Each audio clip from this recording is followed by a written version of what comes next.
Bonjour à tous. 2025 en numérologie est une année universelle 9 où l'on sera placé face à ses responsabilités avec une force peu commune. Même si l'année universelle concerne plus le collectif, à l'échelle d'une famille, d'une entreprise, d'une nation, etc., cela impactant la conscience collective à laquelle nous appartenons, nous serons donc aussi concernés à titre individuel, quelle que soit notre année personnelle. Une année 9, c'est un point d'achèvement, une année où l'on en termine avec un cycle de vie. Le temps est venu pour faire le bilan des 9 dernières années écoulées, notamment dans notre vie sociale et relationnelle, pour solder ses comptes et prendre son élan pour faire un saut quantique dans son évolution. Les émotions humaines seront particulièrement visitées.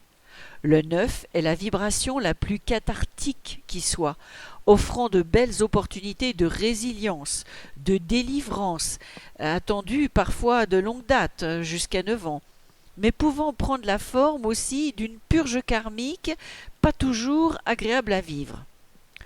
Tout ce qui n'est pas aligné, intégré, compris, devra être revisité et finalisé.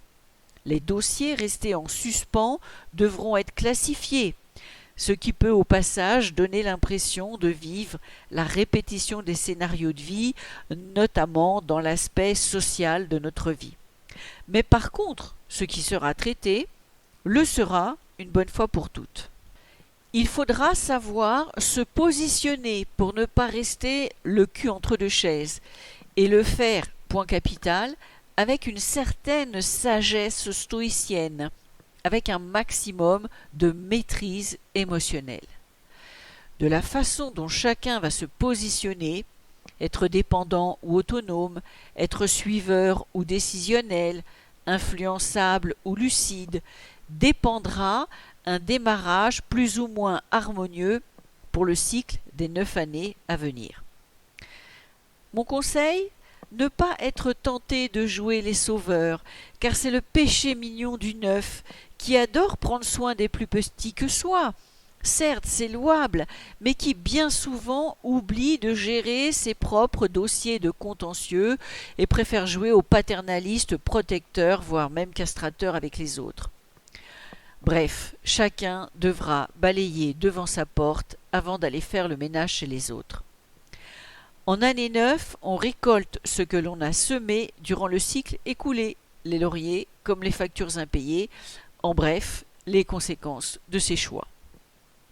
Et puis surtout, une fois délesté de toute la dynamique obsolète du cycle écoulé, et une fois intégré les leçons de ce qui fut expérimenté, on commence à planter le grain nouveau, porté par un vent qui nous pousse dans le dos avec une certaine allégresse qui met sacrément du baume au cœur.